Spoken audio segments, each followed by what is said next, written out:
Hello दोस्तों, welcome to my channel SR exam 21। दोस्तों, सबसे पहले RRB के समस्त उन अभ्यर्थियों को बहुत बहुत बधाई जिनका CBT 1 हुआ है या जिनका किसी कारणवश 2 से 3 नंबर से रह गया है। तो CBT 1 का जब दोबारा रिजल्ट आएगा तो आपका नाम उस लिस्ट में ज़रूर होगा। तो आप अपनी स्टडी को बहुत ही उमंग और उत्साह के साथ, बहुत ही हार्ड वर्क के साथ लगातार जारी रखिए। दोस्तों, तो आज हम लेवल 5 में एक बहुत महत्वपूर्ण जानकारी लेके आए हैं जो गुड्स गार्ड होता है। दोस्तों, यदि आप वाकई में पैसा कमाना चाहते हैं और ईमानदारी से पैसा कमाना चाहते हैं तो आप गुड्स गार्ड को ज्वाइन करें दोस्तों। परंतु ये थोड़ा फील्ड का काम होता है, आपका डे और नाइट शिफ्ट चलता है, इसमें दिन और रात में ड्यूटी लगती है। ड्यूटी का कैसा पीरियड होता है, सारी चीज़ें हम आपको बताएंगे दोस्तों। आइए जानते हैं। जब आप दोस्तों भर्ती होते हैं तो आप एज ए गुड्स गार्ड भर्ती होते हैं और आपका GP होता है 2800 GP और यहाँ पर आपका मेडिकल कैटेगरी A2 होता है। आप यदि 0.75 नंबर तक का चश्मा लगाते हैं तो आप गुड्स गार्ड में वैलिड हैं। और सबसे बड़ी बात, इसमें साइको नहीं होता है परंतु स्टेशन मास्टर में साइको होता है। दोस्तों, जब आप गुड्स गार्ड के रूप में भर्ती होते हैं तो आपको सैलरी के अतिरिक्त क्या मिलता है? सैलरी के अतिरिक्त आपको HRA मिलेगा, ट्रांसपोर्ट अलाउंस मिलेगा और इसके अलावा आपका वेतन मिलेगा दोस्तों। इसके अलावा आपको सबसे महत्वपूर्ण जो पैसा मिलता है वो होता है माइलेज। माइलेज के तौर पर आपको पैसा देती है गवर्नमेंट। आप पर किलोमीटर के हिसाब से आपको माइलेज मिलता है। कितना मिलता है? यदि आप 1 किलोमीटर चलते हैं और आप 2800 GP में हैं शुरुआती तौर में तो आपको 4.7 अर्थात 4.70 रुपये अर्थात 4 रुपया 70 पैसे के हिसाब से पर किलोमीटर के हिसाब से आपको माइलेज मिलेगा दोस्तों। तो कभी कभी माइलेज महीने में दोस्तों बहुत बन जाता है और ये 30 से 25 हज़ार के बीच रहता है। आपकी सैलरी एकदम हाइक कर जाती है। यदि आपकी सैलरी 50 हज़ार बन रही है तो आपकी सैलरी पहुंच जाएगी दोस्तों 70 से 75 हज़ार के बीच। आइए दोस्तों जानते हैं, गुड्स गार्ड में जब आप भर्ती होते हैं तो विदाउट, इसमें 2 प्रकार से प्रमोशन होता है। एक तो विदाउट एग्ज़ाम प्रमोशन होता है और एक एग्ज़ाम के आधार पर। तो सबसे पहले हम दोस्तों जानते हैं कि विदाउट एग्ज़ाम के आप कहाँ तक पोस्ट प्राप्त कर सकते हैं। साथियों, जब आप शुरुआत में भर्ती होंगे तो 2800 GP में भर्ती होंगे और उसके 3 से 4 साल बाद आप बन जाएंगे सीनियर गुड्स गार्ड। तब भी आप गुड्स ट्रेन पर ही रहेंगे परंतु आपका GP बढ़ के 2800 से 4200 हो जाएगा और आपका माइलेज भी इंक्रीमेंट होगा और ये माइलेज हो जाएगा 4 रुपया 75 पैसा पर किलोमीटर के हिसाब से दोस्तों। इसके बाद लगभग 3 से 4 साल बाद आप पैसेंजर गार्ड बनेंगे। GP में कोई वृद्धि नहीं होगी, माइलेज में भी कोई वृद्धि नहीं होगी, परंतु आपका इंक्रीमेंट और DA लग के आपकी टोटल वेतन में तो इंक्रीमेंट हो चुका होगा। ऐसे दोस्तों लगभग 3 साल बाद आप मेल के गार्ड बन सकते हैं, मेल गाड़ियों के गार्ड बन सकते हैं। राजधानी है, शताब्दी है और जो बड़ी बड़ी सुपर फास्ट और एक्सप्रेस गाड़ियाँ हैं दोस्तों, इनके आप गार्ड बन सकते हैं दोस्तों। इसके अलावा रेलवे आपको जो सुविधाएं देता है उनकी भी आप जानकारी ले लीजिए। आपको रेलवे पास देगा, हमेशा आपको AC पास मिलेगा, आपको मिलेगा, आपके बच्चों को मिलेगा।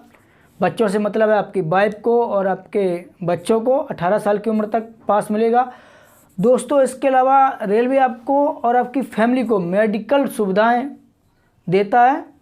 रेलवे के खुद के अपने अस्पताल, हॉस्पिटल होते हैं। इसके अलावा दोस्तों रेलवे आपके 2 बच्चों को पर ईयर 27 हज़ार पर बच्चे के हिसाब से आपको ट्यूशन फीस देगा, जिससे आप अपने बच्चों की स्टडी ठीक से करवा सकते हैं दोस्तों। ये ट्यूशन फीस रेलवे के हर कर्मचारी को बराबर मिलती है परंतु सिर्फ 2 बच्चों के लिए ही अलाउ होती है दोस्तों। 2 बच्चों पर आप 18 साल तक पर बच्चे के हिसाब से 27 हज़ार रुपये ले सकते हैं और अपने बच्चों की स्टडी ठीक से करवा सकते हैं दोस्तों।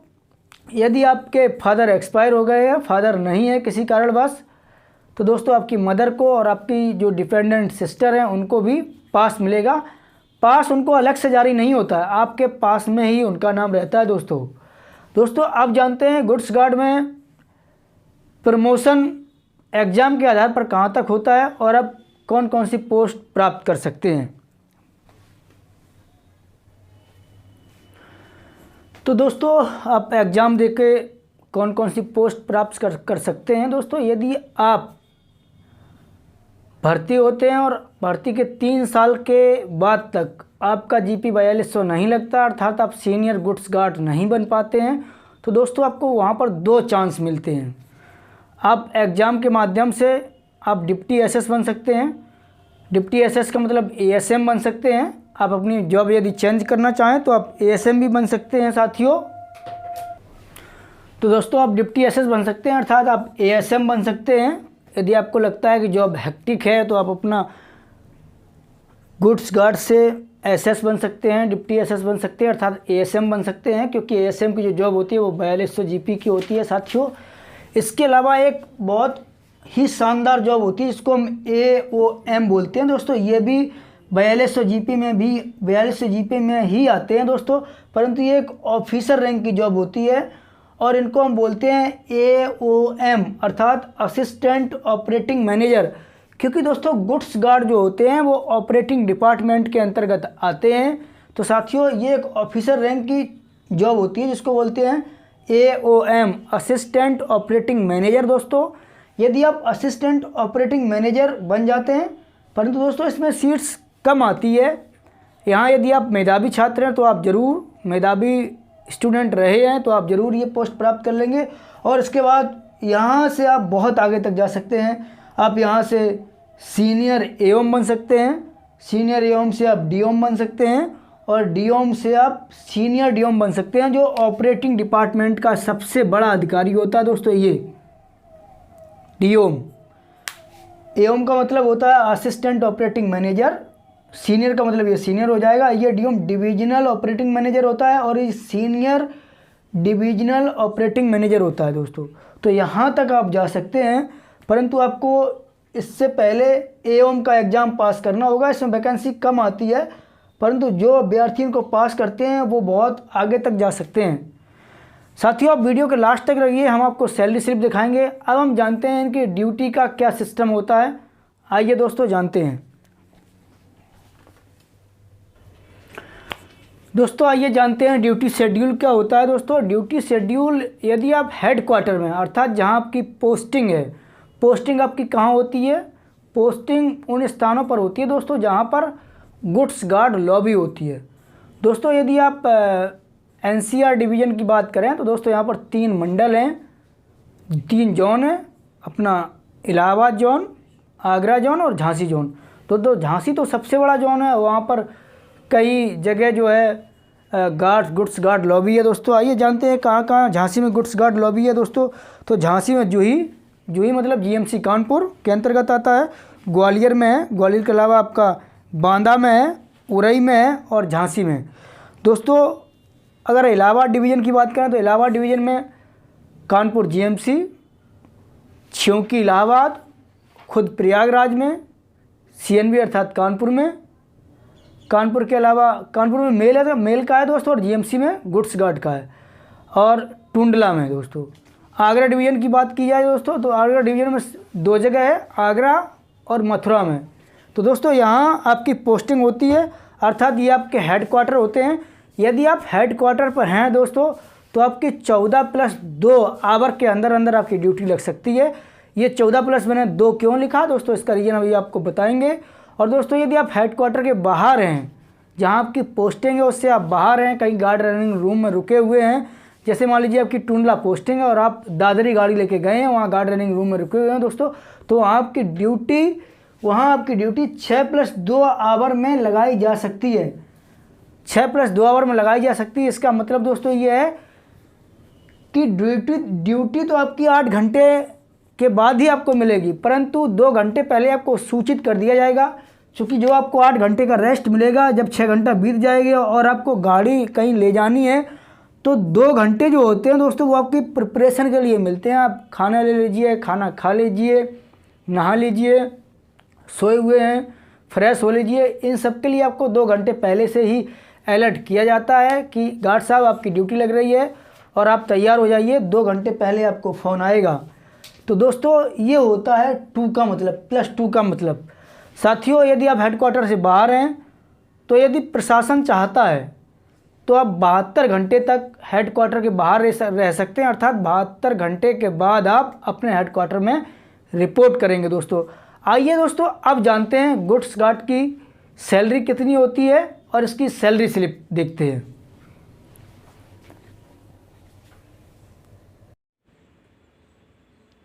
हेलो दोस्तों, तो ये सैलरी स्लिप अवनीश कुमार जो हमारे साथी हैं, गार्ड हैं, ये इलाहाबाद डिवीज़न के एनसीआर रीजन में पोस्टेड हैं दोस्तों। ये दोस्तों उनकी फर्स्ट सैलरी स्लिप है जिस दौरान ये ट्रेनिंग पर थे। और जब ट्रेनिंग पर आप होते हैं तो आपको एचआरए नहीं मिलता है, आपको हाउस रेंट नहीं मिलता है। तो दोस्तों उस समय इनकी फ़र्स्ट सैलरी कितनी आई थी, आइए दोस्तों देखते हैं। आपने देखा जैसे कि अवनीश कुमार इनका नाम है और गार्ड्स गुड्स हैं, ऑपरेटिंग इनका डिपार्टमेंट है। और इसके अतिरिक्त आप देखेंगे इनको जो फर्स्ट सैलरी प्राप्त हुई है वो हुई है 44,628 रुपये। और आप इनका जो डिडक्शन हुआ है 982। और इनको नेट पे के रूप में फ़र्स्ट सैलरी इनको प्राप्त हुई है 43,646 रुपये। दोस्तों उस समय इनको क्या क्या मिला था, बेसिक पे इनको मिला था 29,200 रुपये, डीए मिला था। डीए दोस्तों उस समय 11% था और आज डीए 31% है। तो दोस्तों आप 3 गुना आप डीए कर लीजिए, 3 गुने से ज़्यादा भी, आप लगभग इनको 9,000 के आसपास डीए मिलेगा आज की डेट में। और जब तक हो सकता है आप ज्वाइन करें तो तब डीए बढ़कर हो जाएगा। यदि आपको दिसंबर 2022 के पहले पहले ज्वाइनिंग मिलती है तो डीए आपको मिलेगा 34%। और यदि आपकी जनवरी 2023 में ज्वाइनिंग होती है तो दोस्तों आपको डीए मिलेगा 37% दोस्तों आपको डीए मिलेगा। तो दोस्तों इसके अलावा इनको नाइट ड्यूटी अनाउंस मिला है, किलोमीटर अनाउंस भी मिला है। दोस्तों उस दौरान होता क्या है, ट्रेनिंग के दौरान कुछ टाइम के लिए आपको एक गार्ड के साथ भेजा जाता है और सेक्शन की पूरी जानकारी दी जाती है, तो तब भी आपका माइलेज बनता है। परंतु जब आप पूरी तरह पोस्टेड हो जाते हैं तो आपका माइलेज और ज़्यादा बनता है, 4.70 रुपीज़ पर किलोमीटर के हिसाब से आपका माइलेज बनता है। दोस्तों आप ट्रेनिंग के दौरान कम से कम गाड़ी पर गए होंगे तो इनका 8,947 फिर भी माइलेज बना है दोस्तों। तो ये थी गार्ड की सैलरी स्लिप, मैंने आपको दिखाया। दोस्तों मिलते हैं एक नई जानकारी के साथ एक नए वीडियो में। तब तक के लिए बाय बाय, ख्याल रखिए अपना, आप स्टडी करते रहिए। मिलते हैं दोस्तों एक नए वीडियो में।